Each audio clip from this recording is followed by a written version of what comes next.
¿La segunda entrega de Shrek es mejor que la primera? Sabemos que las segundas partes nunca siempre funcionan o casi nunca son mejores que la primera, pero como en todo siempre hay sus excepciones, y creemos firmemente que la segunda entrega de Shrek podría ser mejor que la primera, o al menos se mantienen en el mismo lugar. ¿Pero por qué? Las razones pueden variar y hay muchísimos factores para considerar. Por ejemplo, está la referencia o la base de los romances medievales, también está toda esta parodia que hace a los cuentos de hadas y de fantasía, o incluso la animación, que para esas épocas, hace más de 20 años, no se acercaba ni tantito a lo que estaba haciendo Disney o Pixar. Pero creemos que la parte más importante de por qué la segunda parte podría ser mejor que la primera reside en el guión, la traducción, las referencias a la cultura pop y cómo todos podemos entender esta historia. Todos en algún punto de nuestra vida hemos utilizado alguna frase de Shrek. ¿Bromeas?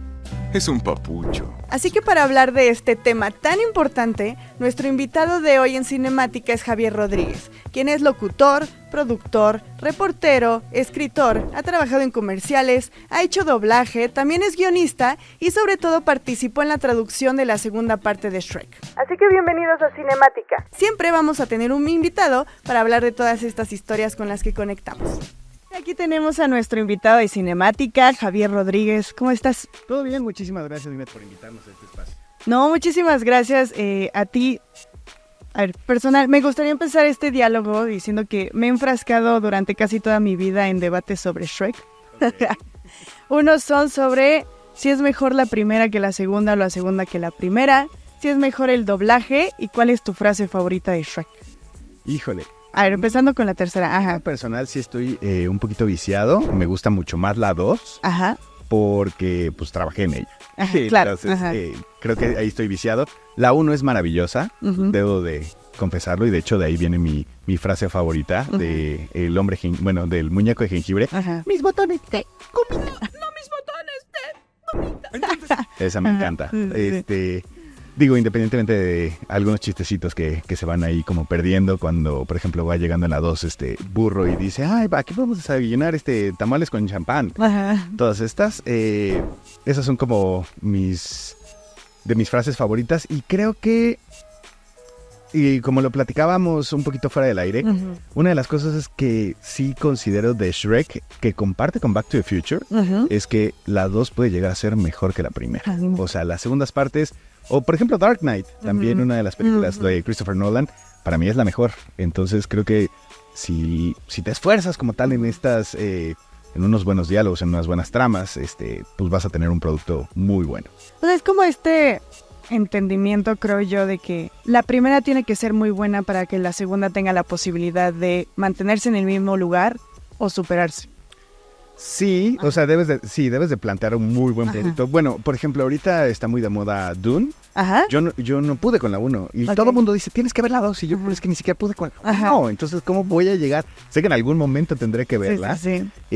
Pero es lo que sucede. A mí Dune no me atrapa y no fui al cine a ver la 2 por lo mismo. No lo puedo creer. Yo siento que en el caso específico de Dune, la primera es como este preámbulo y es la presentación y tiene que ser... Ajá, se va planteando, este es el personaje, este es el conflicto y ya en la segunda es como todo lo que sucede y es súper épico y es la batalla y es cuando llega el clímax y ahí se va como solucionando parte del conflicto y demás. Pero lo que pasa, por ejemplo, con Back to the Future o con Shrek es que como una presentación, no sé cómo decirlo, completamente dinámica y funcional desde la primera parte hasta el último. O sea, vaya, debemos de partir que Dune viene de los libros, entonces es mucho más diferente la narrativa en donde aquí en el cine pues tienes primero planteas a nuestro héroe y después vas en las decisiones del primero, segundo, tercer acto, todo esto.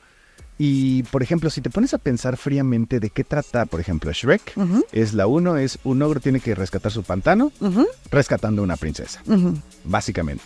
¿Cuál es la premisa de la 2? Es un ogro tiene que convivir con sus nuevos suegros. Nada más. Y de ahí partes con una premisa demasiado sencilla y obviamente pues estas dinámicas que van teniendo en el desarrollo de la trama es lo que terminan de atraparte como el personaje. Caso diferente de Dune, que se me hizo demasiado pesado. Sí, o sea, como que coincido en todas esas partes. Está el material de origen, están las decisiones que se toman, están incluso las audiencias y el objetivo con el que cada uno de los directores o creadores va contando la historia, pero me da mucha risa que tú lo simplificaste tanto y nosotros hace rato estábamos explicando, no, Shrek viene del ciclo bretón y una leyenda del rey Arturo. O sea, sí, esa es la referencia, pero lograron como adaptarla a las necesidades de la audiencia de hace 20 años. Pero ¿por qué crees que sigue funcionando 24, 23 años después? Yo creo que por la misma simplicidad y, por ejemplo, no es estas películas que caen en un tiempo específico. Uh-huh. ¿A qué me refiero? No es como estas películas como, por ejemplo, Dark Knight, en donde pues ya tienes celulares y ya tienes tecnología, entonces lo tienes más o menos seteado en qué te gusta, 2004, 2008, sí. Y entonces de repente se puede volver viejo, pero esto ya es como una época renacentista, por así decírtelo, en el caso de Shrek. Y es algo que ya sabes que pasó y que de ahí no va a salir. Uh-huh. Caso específico de Back to the Future es la parte esta de la ciencia ficción, de cómo me imagino o cómo se imaginaban los años 2000 sí, el futuro. En los 80, o sea, es muy divertido y ahorita hasta lo ves con esta simplicidad y con esta risa de, ay, pues es que no han inventado las patinetas voladoras, pero pues sí tenemos las videollamadas como las hacen en AT&T, que de repente estás despedido, Marty McFly, y eso te pasa por gallina y por tratar de engañar a la empresa. Entonces creo que esa simplicidad recae en que es atemporal. Y como te decía, tienes una premisa muy, muy simple que cualquiera lo puede entender. Y obviamente los niños y los adultos, porque también eso es lo que siempre pasó por ejemplo, en Shrek. Es una película para niños, pero tiene chistes también para adultos. Sí, cuando está... ¿cómo le hiciste para...? No me acuerdo cuál era el texto específico, pero es como cuando llega la dragona. Oye, ¿cómo le hiciste? Pues, ¿qué no sabes de las cualidades de un burro? ¿Has oído hablar de las cualidades de un burro? O sea, los adultos se reían en el cine y los niños no entendín. Digo, creo que a ti no te tocó verla en el cine, te tocó muy chiquita y no entendías. Sí, me tocó verla en el cine. Entonces creo que es de ahí donde viene ese gramito del éxito. Creo que mencionas algo y le diste en el clavo, y es una historia, es un desarrollo, son personajes que todos entendemos, y como que parte de la conclusión es que en la segunda entrega como que aumentaron las apuestas para las referencias de la cultura pop, no solo ya de los cuentos de hadas como en la primera entrega, sino más bien como a la cotidianidad. O sea, lo platicábamos, hay un Starbucks por ahí, o sea, como ves Los Ángeles y se burla, bueno, como de Beverly Hills, o sea, son cosas que todos entendemos y no necesariamente nos podemos relacionar, pero sí vamos a entender de qué están hablando. Sí, y por ejemplo, también cuando el hada se enoja y que llega con el rey, me hiciste romper mi dieta, y entonces empieza y llega a un automac, por ejemplo. Sí. También creo que mezcla diferentes sociedades en donde empiezan como, pues vámonos en huelga cuando están fabricando las pociones. Entonces, tiene como de estos detalles que lo adaptan, como te digo, como este periodo renacentista, que creo que es muy erróneo lo que estoy diciendo, pero creo que de ahí planteándolo es como lo más sencillo para que cualquiera lo entienda. Sí, completamente de acuerdo. Y, o sea, hablando como de todas estas circunstancias, las referencias, la cultura pop, etcétera, está la parte que también mencionabas, que es la traducción del guión y el doblaje, sobre todo para América Latina, México. Creo que aprovechando que son referencias que todos entendemos, digo, no sé, tú que trabajaste ahí, yo quisiera saber, y de verdad me causa mucha curiosidad, si de verdad era carta abierta a presentar toda la idiosincrasia, así, el lenguaje. No, fíjate que fue un tema muy, muy especial. He tenido la oportunidad de trabajar en otras películas y algo de lo que nos gustó, por ejemplo, en Shrek, es que siempre te daban como digamos los diálogos en inglés, pero tenían una columna especial en donde te decían, esta frase se refiere a tal chiste, y entonces te decían como, ¿cómo te diré? Como que te especificaban por si no te quedaba muy claro, para que no solo hicieras una traducción, sino que hicieras una adaptación. O sea, no es como, por ejemplo, esta frase en inglés que me encanta de from the back of my head, o sea, que es como que lo tienes ahí retenido en tu cabeza, pero si lo pones de la parte de atrás de mi cabeza, son cosas que no tienes sentido. Pero acá, ¿cómo decimos? Entonces ¿va para Latinoamérica o va para México? Porque si va para México, debemos de decir, lo tengo aquí en la punta de la lengua, por decirte algo, que es como algo que ya tienes ahí como listo. O si tienes que irte como a albercas, piscinas, como en Latinoamérica, debes de ser un poquito más universal, por así decirlo. Entonces, estos puntos que tenían dentro de los guiones nos ayudó muchísimo. Entonces, es como el chiste que te decía de los tamales y la champana, y la champán. Entonces, ahí mencionaba algo así como Continental Breakfast and Waffles, algo así. Entonces, pero ellos hacían un chistecito. Entonces, aquí tienes una oportunidad de adaptarlo a tu mercado para que suene mejor. Pero eso sí, también pues veníamos de una línea en donde, oye, pues es que esto se pueden malentender. Entonces no era así como una carta abierta como tal, porque incluso había una persona que vino directamente, si no me equivoco, de Los Ángeles, de DreamWorks, a trabajar con nosotros. Por ejemplo, en la película 2, cuando quiere traicionar el rey con el gato con botas que cita Shrek, que están perdidos y, sí, mira, ahí está el arbusto de Paquita la del barrio. Ajá, te iba a preguntar de eso. Fue todo un tema, porque decían, pero es que esto está muy mexicanizado, entonces... No, o sea, puede ser que sí, para los mexicanos Paquita la del barrio sea un personaje, se parece como tal. Creo que en inglés era Shirley Temple, algo así como el arbusto.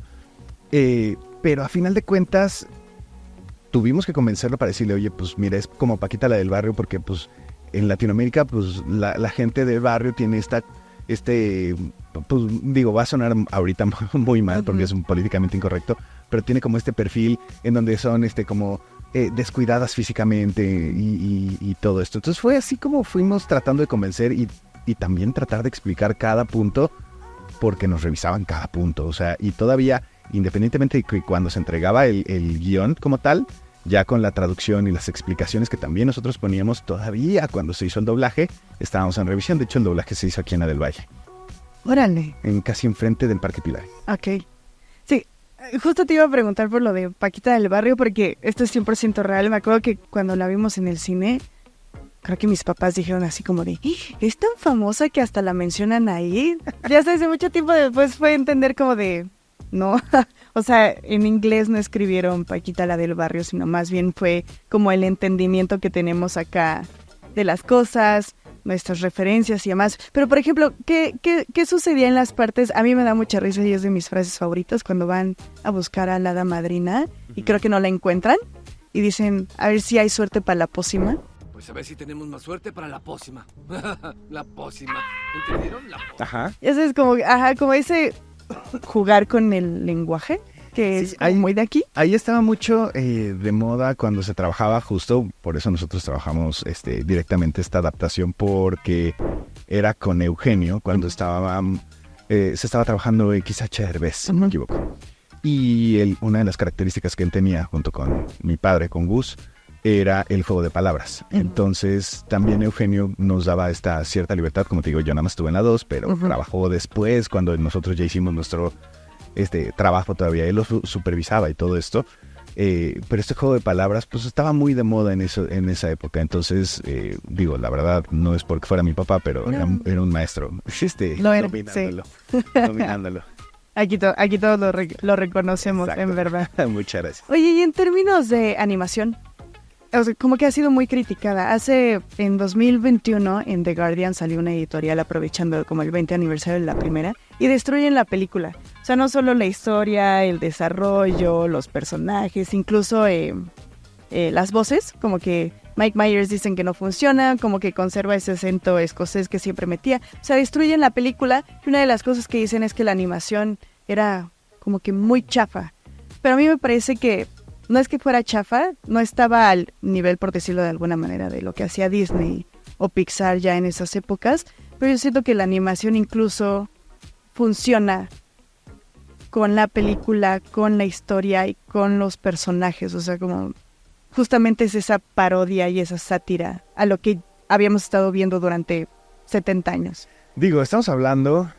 yo no conocía esto de The Guardian que estás mencionando. Uno de los puntos es, digo, debemos de partir que era la tecnología de hace ahorita ya 24 años, que aparte no es cuando se publica, sino cuando se empieza a trabajar. Entonces échale otros 2 años para atrás. Claro. A final de cuentas, DreamWorks considero que aunque nunca fueron una potencia como tal, pues también era hasta donde les alcanzaba el presupuesto. O sea, claro, es una apuesta. Y yo digo que la creatividad no está peleada con el presupuesto. Y ese es el caso del éxito en este momento de Shrek, por así decirlo. O sea, es como, no tenían a los mejores animadores, no tenían las mejores computadoras de Silicon Graphics, que eran con las que se trabajaba un Toy Story, con las que se trabajaban todas estas películas de Pixar, pero ellos hicieron un muy buen trabajo porque cumplieron con lo que se tenía que hacer. O sea, ¿cuántas películas de bajo presupuesto, por así decirlo, no hemos visto que de repente decimos, oye, está buena, o sea, me la pasé bien y lo que sea necesario, y no por eso, no porque tenías que verle el poro que se le a Shrek contra la luz, entonces si eran las 6 de la tarde la luz debe estar, no te preocupes por eso, o sea, preocúpate por divertirte. Entonces, digo, sí tenía una muy buena calidad, yo lo considero, pero pues sí, ahorita ya que lo ves 23 años después, pues dices, el pelaje del burro pues no se ve tan padre, ¿no? O el Pinocho pues sí se ve más corrientito y parece de la Merced, pero ahí es donde debemos de partir, es la simplicidad y la creatividad de cómo quisieron plantear una historia donde un ogro tiene que juntarse con los personajes de los cuentos más famosos y de ahí pues rescatar a una princesa y se enamora. Aparte sacarlos, digo, ahorita que lo mencionas, no sé por qué lo pensé, pero es como sacar a todos esos personajes que conocemos de ese contexto y ponernos en otro completamente distinto, y creo que también eso es parte como de la genialidad, ¿no? O sea, ver al lobo, ya sabes, así en la torre esperando ahora como al principio de las dos, reemplazando a Fiona, ajá, ¿no? O sea, eso también creo que lo hace interesante a Shrek. Sí, digo, a mí me hubiera gustado, esto ya es en lo personal, a mí me hubiera gustado más que se relacionara con estos personajes. O sea, por ejemplo, aunque en la 2 de repente el lobo y Pinocho y cuando trae lo de la tanga, di una mentira, trae una tanga. ¡Es una tanga! ¡Ay! Y que no le crece la nariz, es como, no es cierto, exacto. Entonces, de ahí, pues me hubiera gustado tener como esta mayor relación, pero al final de cuentas también entiendo que en la narrativa tienes a dos personajes que son completamente lo opuesto, que terminan el público termina medio identificándose con cada uno, porque pues de repente no es porque seas literalmente un burro o porque seas una persona tonta, pero al final de cuentas pues, te gustan las tonterías. Ajá. Y al mismo tiempo también te gusta la seriedad de ya quiero resolver mis cosas y ya irme a dormir a mi casa. O sea, déjenme en paz. Entonces, creo que tener a los otros personajes son muy buenos. Digo, también creo que es por licencias, por lo que entendí en su momento. Entonces, sí me hubiera gustado verlos un poquito más, pero creo que lo lograron bien. O sea que funcionaron bien. Sí, por supuesto. O sea, el muñeco de jengibre también se volvió algo icónico. Sí. Y o sea, Lord Farquaad, que es así como, pues no es como el príncipe o... pues no sé cómo decírtelo, como que quiere ser príncipe o rey, porque pues no lo veías en otro lado, ¿no? Entonces, bueno, pues ya tiene la característica, oye, pues es enano, y entonces se burlan de esto. Incluso el espejo de, cuando empiezan, la soltera número 1, no sé qué, no sé cuánto, ella vive en el castillo. Eso también te da mucho juego, porque pues tienes estos elementos de los cuentos con los que creciste, entonces también te hace parte de esta nostalgia de, me gustaba cuando era niño, hacía esto, hacía aquello. Oye, ¿qué opinas de la 3 y la 4? Yo, están fuera de mi universo así, prefiero creer que no existen. Sé que existen, pero... las vi, y pues está bien, digo, no, creo que ahí ya perdieron un poquito de fuerza. Digo, igual ya viéndola como papá, puede ser que ya me identifique con algunas cosas, la verdad es que no lo he hecho. La 4, ¿no? En la 4, que es cuando están ahí los bebecitos Shrek. Pero, digo, las vi, pero la verdad es que no las recuerdo bien. Bueno, a mí no me tocó trabajarlas, entonces están fuera de mi universo también. Sí. ¿Y qué opinas de que va a haber una quinta entrega? Después de tanto tiempo, después de que justamente la 3 y la 4 no fueron como tan... Y lo veo bastante bien. Es como, por ejemplo, ¿qué fue Monsters, Inc. cuando van a la universidad? O sea, si te pones a ver, es como... Digo, tú lo debes de saber, tú eres experta, Greta. Monsters, Inc. es como de niños y justo pasa el mismo tiempo que los chavitos que vieron esa película van a la universidad. Entonces, por eso se identifican. Entonces, vamos a ver de qué trata la trama, porque pues tú lo viste hace 23 años y tú eres una niña. Yo ya era medianamente un adolescente casi adulto. Entonces, vamos a ver hacia dónde nos lleva y qué narrativa tiene, porque pues obviamente tienen ahí el mercado cautivo y deben de ser temas que nos interesen. Igual y ya va a ser más como para adultos. Digo, no estamos hablando de pornografía, ni mucho menos, ¿no? O sea, porque hay que ser específicos. Sí. Va a ser como temas más para adultos que igual y van a poder ver niños en una animación. ¿Sabes? A mí, eso que mencionas, ¿sabes a mí con qué me pasó con Toy Story? O sea, la vi cuando era niña y justo cuando cumplía 18 y iba a entrar a la universidad, Andy se va a la universidad. Y conecté mucho y se me hizo fabuloso. ¿Y lloraste? Todo. Ay, muchísimo. Es normal. Pero ya con la última, ¿qué es la quinta? La 4. Es la cuarta, ¿verdad? Sí, cuando ya... está como en la feria. Ajá, que, o sea, se me hace buena, es de calidad, la animación, los personajes, bla, bla, pero no sé, creo que ya era como, es necesario y siento que con Shrek podría pasar algo. Y también va a salir la quinta de Toy Story. Es verdad. En el junio de 2026. Ya no me acordaba. Sí, entonces, ay, no. Pues también va a ser, vamos a ver cómo te van llevando. Y digo, Pixar lo hace muy bien. Como te dije, o sea, esta de la Monsters University, en este caso, pues tú cuando también lloraste, por algo te identificaste. Ajá. Entonces, esta línea del tiempo, vamos a ver hacia dónde te lleva. Sí, no lo había pensado, pero sí, está interesante. Ándale. O sea, hasta bien estudiado. Pues muchas gracias, Javier, por la plática, por estar con nosotros aquí en Cinemática y ojalá en otro episodio puedes acompañarnos otra vez. Yo encantado, Greta, gracias por el espacio y estamos en contacto. La segunda de Shrek sí es mejor que la primera. No podemos tener una respuesta definitiva, pero lo que sí creemos es que sin la genialidad de la primera, no podría existir la segunda. Y quizá parece obvio y muy tonta esta respuesta, pero lo que creemos es que la primera entrega agarró una leyenda de la Edad Media del ciclo bretón y todo eso complejo lo hizo más simple. Sin embargo, la segunda lo que hizo es simplificar aún más la premisa de un ogro que tiene que conocer a sus suegros y tiene que lidiar con todos estos conflictos, pero no le puso un contexto de ninguna época. Y por eso es que la película sigue funcionando hasta ahorita, a 20 años de que se estrenara. Así que cuéntenos en los comentarios ustedes qué piensan de Shrek. ¿Les gusta más la primera, la segunda? ¿Cuál es su frase o escena favorita? Y díganos qué piensan.